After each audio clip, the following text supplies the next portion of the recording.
PWD mechanical worker union जिंदाबाद जिंदाबाद जिंदाबाद। हमारी मांगे जिंदाबाद जिंदाबाद जिंदाबाद। आज आप लोग फरीदाबाद पहुंचे हैं, क्या कहना चाहेंगे जी? आज हमें PWD mechanical worker union register number 41 संबंधित सर्व कर्मचारी संघ के कर्मचारी पूरे प्रदेश में जी उपायुक्त के माध्यम से चीफ सेक्रेटरी को ज्ञापन दे रहे हैं जी, जिसमें हमारी करंट जो मांग है मुख्य तौर पर जी कि पूरे प्रदेश में पीडब्ल्यूडी से संबंधित इरिगेशन और पब्लिक हेल्थ के 90% कर्मचारियों को जो एलटीसी 2020 से 23 के दौरान मिल जानी चाहिए थी वो आज तक नहीं मिली है। सरकार ने पिछले बार बजट का बहाना ना बनाते हुए ये कहा था कि 1 साल का टाइम हम एक्सटेंड कर देते हैं, दिसंबर 2024 तक आपकी एलटीसी हर हालत में दी जाएगी। एक तरफ तो सरकार ढिंढोरा पीट रही है कि हमारे पास खजाने भरे खड़े हैं, दूसरी तरफ कर्मचारियों की दे एलटीसी जो 1 साल पहले मिल जानी चाहिए थी आज तक बजट जारी नहीं किया गया, जिसके कारण पूरे प्रदेश में भारी रोष है। इसके अलावा अन्य काफ़ी सारी मांगे हैं हमारी। प्रधान जी, एक बात है कि जैसे एक बात करें कि कोई भी कर्मचारियों के कानून बनाए जाते हैं, क्या वो यूनियन के प्रधान के साइन के बगैर थोप दिए जाते हैं या इनकी सहमति से बनाए जाते हैं? यूनियन की जैसे पेंशन खत्म करना, ठेकेदारी करना नहीं जाती, कभी भी नहीं ली जाती। अभी इरिगेशन में हमने दबाव देकर एक कमेटी बनवाई कि हमारे जो सेवा नियम हैं वो हमारे से पूछकर तय किए जाएं, और जो पुराने सेवा नियम थे उनमें काफ़ी बदलाव की जरूरत थी और इनमें बदलाव किए जाएं।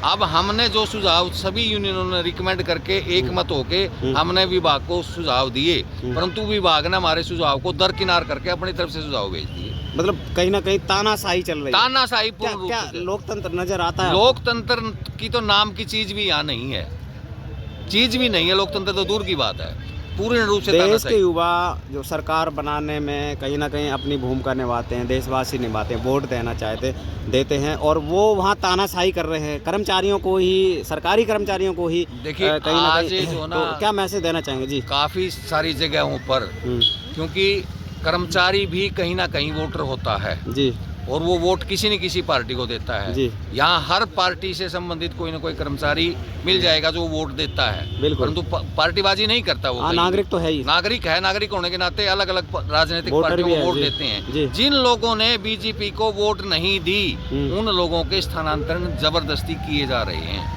अच्छा, ये भी है। हाँ, पक्षपात यहाँ भी पक्षपात है। मतलब कानून और जो कहते हैं कि एक मानवाधिकार नाम की कोई चीज़ नहीं, कोई अधिकार नहीं। अभी हम जो ना सरकार से मांग कर रहे हैं, इस सरकार ने जितने ग्रुप डी के कर्मचारी भर्ती किए उनको कॉमन कैडर में लेके आए। कॉमन कैडर का मतलब है कि एक कर्मचारी धोबी लग रहा है पुलिस में और उसकी पब्लिक हेल्थ में इलेक्ट्रिशियन की पोस्ट खाली होगी, सीनियरिटी में वो धोबी इलेक्ट्रिशियन प्रमोट हो जाएगा। मतलब धोबी इलेक्ट्रिशियन का काम कर सकता है जिसने धोबी का काम किया हो? नहीं कर सकता।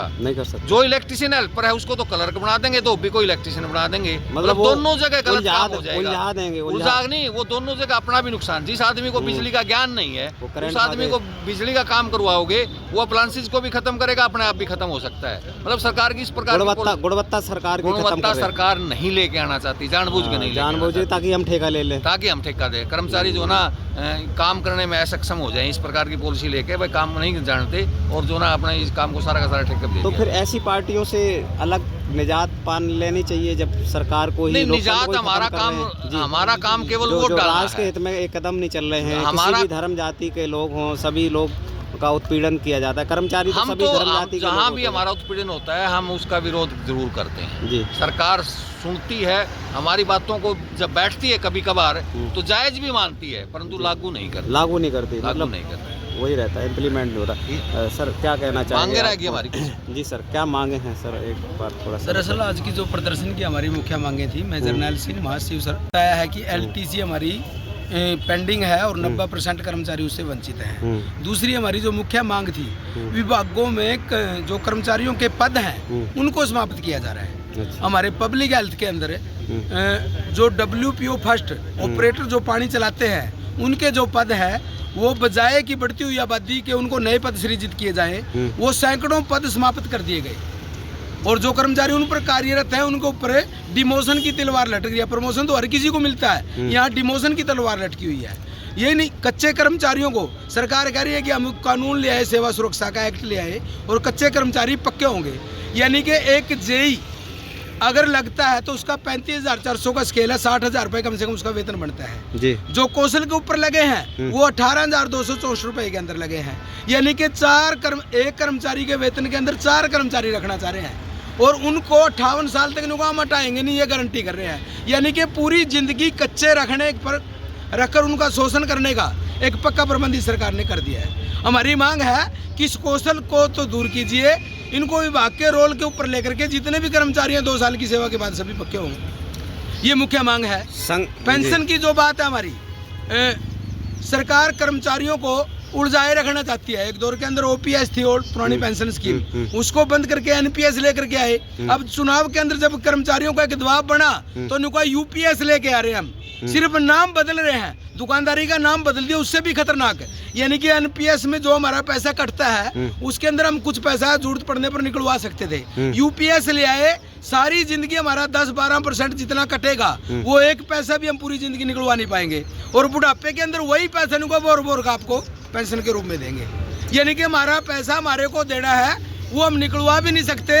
ये यूपीएस ऐसी स्कीमें कर्मचारियों को लेकर के आ रहे हैं। हमने तय किया है कि हम अब चुप नहीं बैठेंगे। क्या लगता है कि गुलामी से थोड़े बहुत बच गए कि हो चुके हैं? दरअसल भारत के नागरिक जी, इस सरकार की जो सोच है, खासकर मैं कहना चाहूँगा जो वर्तमान में सरकार है, ये संविधान को भी दरकिनार करना चाह रही है, ये मनुस्मृति के ऊपर चलना चाह रही है किस्म से। यानी कि तमाम जितने भी हमारे मांग मुद्दे हैं, कानून है, हक है, उनके अंदर बदलाव किया जा रहा है। श्रम कानून, लगभग 42 श्रम कानून कर्मचारी मजदूरों के लिए बने थे कि इसको न्यूनतम वेतन कितना मिलेगा, इसको दूसरी सुविधाएं क्या क्या मिलेंगी, उनको बदल करके 4 श्रम संहिताएं बना दी।